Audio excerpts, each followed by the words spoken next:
Hello everyone, welcome to another Superman video. God, I'm gonna get tired of this guy. There are so much other Superman videos planning to be made, sorry. You guys might be curious, well, for the 5 people who have watched the past two, there was not a third one yesterday. That's because I got busy and wasn't able to film and edit it. So today, I'm filming and editing this, along with my review on Superman 4. So there's going to be 2 today. That will not happen again. Hopefully speaking. Unless I, push out my James Gunn Superman review, then the Man of Steel and new one will be on the same day, but I'm not going to do that. So, this one's also going to be different because I have notes I can read off, because I don't have enough memory of this film. That's already a good standard for what you guys can expect for my opinion on this film. Because I don't think it's going to stay high for much longer. It's a film. That's the most I'm going to say of it now.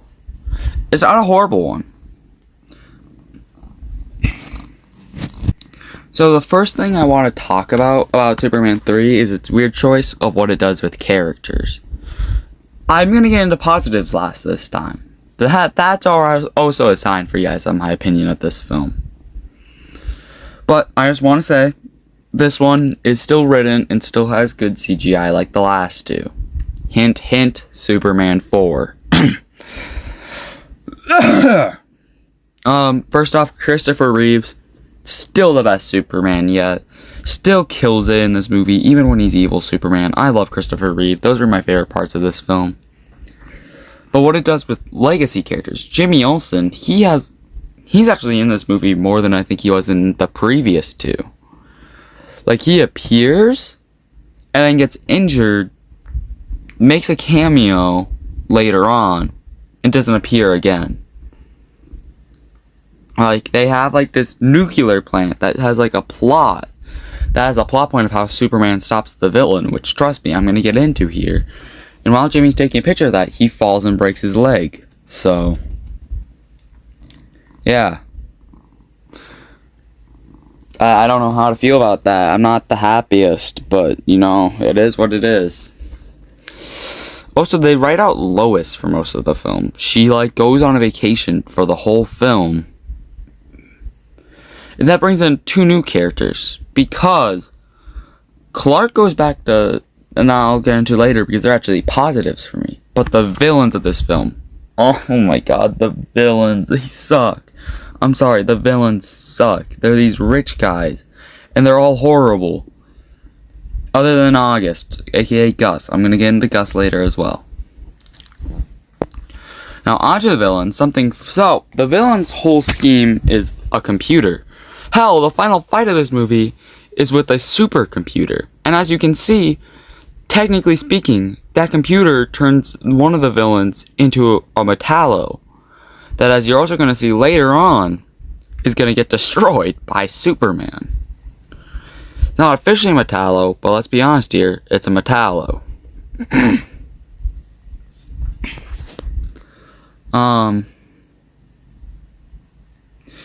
Yeah, I don't know why. This film had, a fetish for computers, but I think it also came out around the time computers were, the new thing. The thing that were popular, so. And I think a similar thing happened with Superman 4. That they're trying to, help real-world issues and make people feel safe with Superman. And I don't think that was the way to go. No offense. I really don't think a movie where Superman fights a computer is that compelling to me. But there's something interesting that computer helps with. Okay. I'm trying to think of what else I want to talk about here. I'm gonna go into the positives here. So, there is a part of this film where Clark goes back to Smallville for a good period of time. He goes there for a high school reunion, and he meets this girl, who I'm pretty sure is the same girl that was a cheerleader in the opening of the first movie. And they had something going, not something special, but something nonetheless. So Clark and that girl, they start talking. Clark finds out she has a son. The son gets injured. Superman saves him. Superman gets the key to Smallville. Either way, that mom and son are genuinely some of my favorite parts of this movie. Her and Christopher Reeve's chemistry were great. It ends with the son and the mom moving to Smallville, moving to Metropolis to be with Clark full time. I really like that. I think it's not Lois. It should not be the standard, but I think for these films, I would have lived if she stuck around. Hint, hint, Superman 4! I think they were really interesting characters. But, speaking of Superman, you have evil Superman. Yeah, this film does the thing. It does that thing where something from space gets changed around. The hero gets given it. And guess what? They turn evil. Evil. Now, I can't put my tongue on it, but I feel like there's another superhero film that did this after it came out. Oh, hey. Wait a minute. Sam Raimi? What is that image there?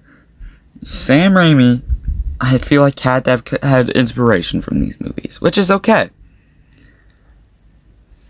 But yeah, like evil Superman and evil Tobey Maguire's Peter Parker when he had the symbiote are really similar. That's all I'm gonna say. But evil Superman does some silly things in this movie, and honestly, was one of my favorite parts of this movie. I should also mention that Lois comes back at the end and is jealous of Clark's new girlfriend. So, good sequel setup that they do nothing about. Hint, hint. But, Superman 3 here. The evil Superman, and as you can see, Clark split up at one point and they start the fight. This is the first time you actually see Clark crash out, a man who hates violence with all his heart. He crashes out and kills the evil Superman to be the dominant Superman. It is a compelling scene and shows a tonal switch for the character, which I'm surprised they were able to do in 1980, whatever the year this film came out.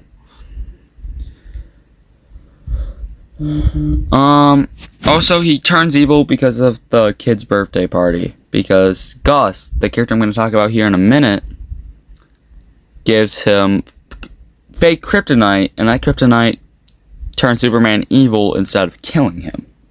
But evil Superman, other than causing a commotion at the bar in this fight, there's a scene where one of the villain ladies are sitting on the Statue of Liberty.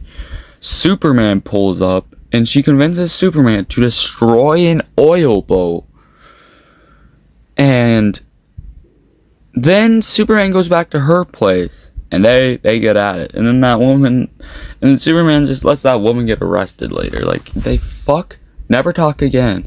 And then when Superman's normal, he doesn't remember anything evil Superman did. So when she's like, "Hey, Superman, remember me from last night?" And he goes, "See, that wasn't me." And he just, like, that poor woman's in danger that whole time, and he's just doing nothing about it. Like, she was not the problem, and he was just letting her die. I found that very much not Superman, but, you know, it's Superman 3. But now, for the real star of Superman 3, the one who is, Gus. Yeah, this dude right there, right next to Superman. August Gorman, aka Gus.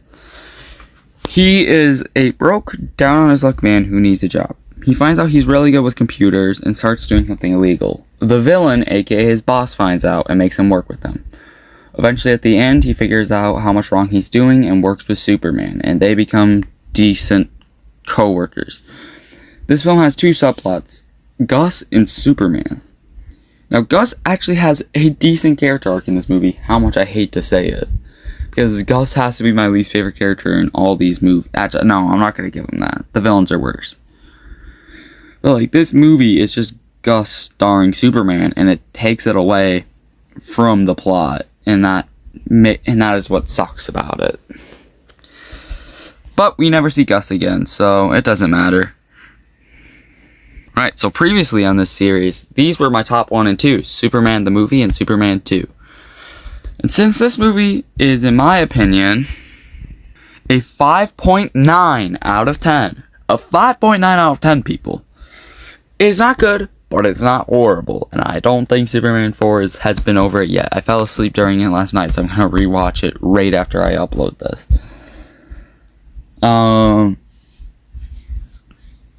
Number 3 gets given to Superman 3. Yeah. I talked mostly positive about this. Also, there's no Lex Luthor in this movie. I don't know if I said that. Lex Luthor's just completely not in this movie. That is a negative.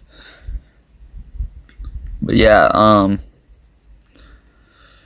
Superman 3 is currently in 3rd place, and I don't know if it will be beat. But we'll see later today. Or whenever you're watching this.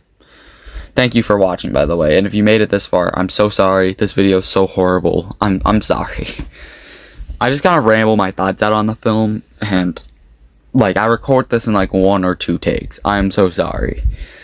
But anyways, bye. Thank you for watching. I've been loving doing this series so far. It's given me an excuse to just watch movies every night, and it's been nice. I would love to do this again.